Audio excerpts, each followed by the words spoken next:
പൊട്ടി വിടരുകയാണ്. വിടർന്നോണ്ടിരിക്കയാണ്. 8 മണിയായിട്ടും മഞ്ഞ് തീർന്നിട്ടില്ല. മഞ്ഞ് മാറാത്ത കർണാടകയിലെ വിജനമായ വഴികളിലൂടെയുള്ള വിജനമായ യാത്ര ഇതാ ആരംഭിക്കുക. പൂർത്തിയാവുമല്ലേ? പൂർത്തിയാവട്ടെ. തേടിയുള്ള യാത്രയുടെ അവസാന ഘട്ടത്തിലേക്ക് പൊട്ടിപ്പുളഞ്ഞതും വളഞ്ഞും പുളഞ്ഞതുമായ റോഡുകൾ താണ്ടി ഇതാ ഞങ്ങൾ എത്തുകയാണ്. സുഹൃത്തുക്കളെ, ഞങ്ങൾ എത്തുകയാണ്. നമ്മുടെ ഡെസ്റ്റിനേഷൻ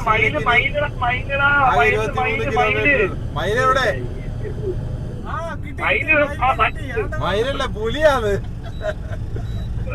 അതല്ല, ഇടത്ത് സൈഡിലെ വയലിന്റെ മയില്. ഇടത്ത് സൈഡില് മയിലുണ്ടായിരുന്നോ?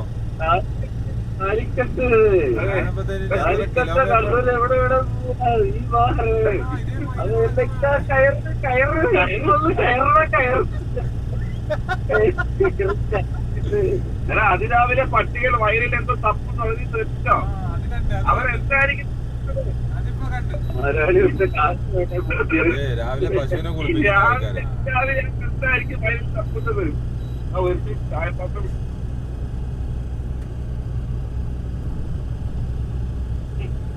എന്തായിരിക്കും മുതലാളിയുടെ കാലത്ത് അങ്ങനെയാണ് കാര്യങ്ങളൊക്കെ. എന്തായിരിക്കും കിടക്കുന്നു? എന്ത് പശുവാണ്? പുള്ളിപ്പശു. പക്ക ഗ്രാമമാണ് ഇതൊക്കെ. പക്ക ഗ്രാമം. എടുക്കടാ ഗ്രാമം എടുക്കടാ. മനസ്സിലുണ്ടാകുന്ന ആ ഗ്രാമത്തിനെ കുറിച്ച് വിവരിക്കളിയാ. ആ ഗ്രാമത്തിനെ കുറിച്ച് വിവരിക്കാനോ? അപ്പൊ നമ്മള് പണ്ട് സ്കൂളിൽ പഠിച്ചിട്ട് കവിതകളായ കെട്ടിടങ്ങളൊന്നും ഇല്ലാത്ത നാടൻ ഗ്രാമം. അതാണ് നമ്മൾ കണ്ടത്. ഇതാണ് ഭാരതത്തിന്റെ അല്പം. ഗാന്ധിജി പറഞ്ഞ കിരാശ്ശേരി അത് ഇതായിരുന്നു. ഓല മേഞ്ഞ വീടും. അതെ, ഓല മേഞ്ഞ വീടും പൂക്കളൊലിപ്പിച്ച് നടക്കുന്ന ചെറുക്കന്മാർ ഇവിടെ കാണാം. ഇതാണ് യഥാർത്ഥ ഇന്ത്യ.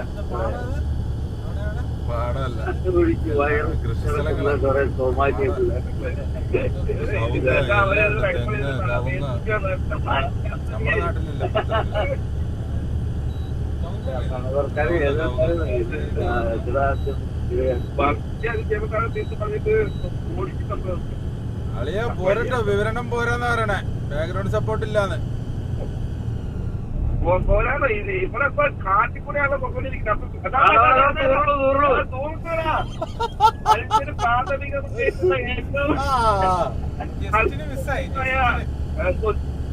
പ്രധാനമന്ത്രി സംസാരിക്കുമ്പോഴും ഇത് യഥാർത്ഥ ഇന്ത്യയുടെ അവസ്ഥ എന്താണ്? നിങ്ങളിതാ ഇങ്ങോട്ട് നോക്കൂ. നിങ്ങൾ കണ്ടാൽ ചെട്ടോ. നോക്കളിയാ, റൈറ്റ് സൈഡില് നോക്കളിയാ. തെങ്ങള് നിക്കണോ? കേര നിൽക്കുന്ന നാട് ഇവിടെയാണെന്ന് തോന്നുന്നുണ്ട്.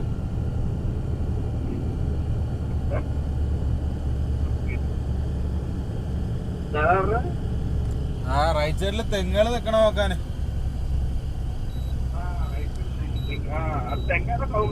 അതാ പറഞ്ഞ കേര നിൽക്കുന്ന നാട് ഇവിടെയാണെന്ന് തോന്നുന്നുണ്ട്.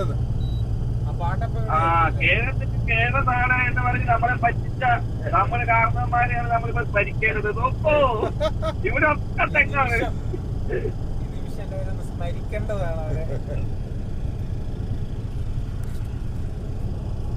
വഴിയിൽ ആത്മഹത്യ ഒരു പട്ടി നിങ്ങൾ കണ്ടോ? ആ പട്ടി എന്തിനാണ് ഈ ആത്മഹത്യക്ക് ശ്രമിച്ചത്? പറയൂ. ബാക്കി വിശേഷം പിന്നെ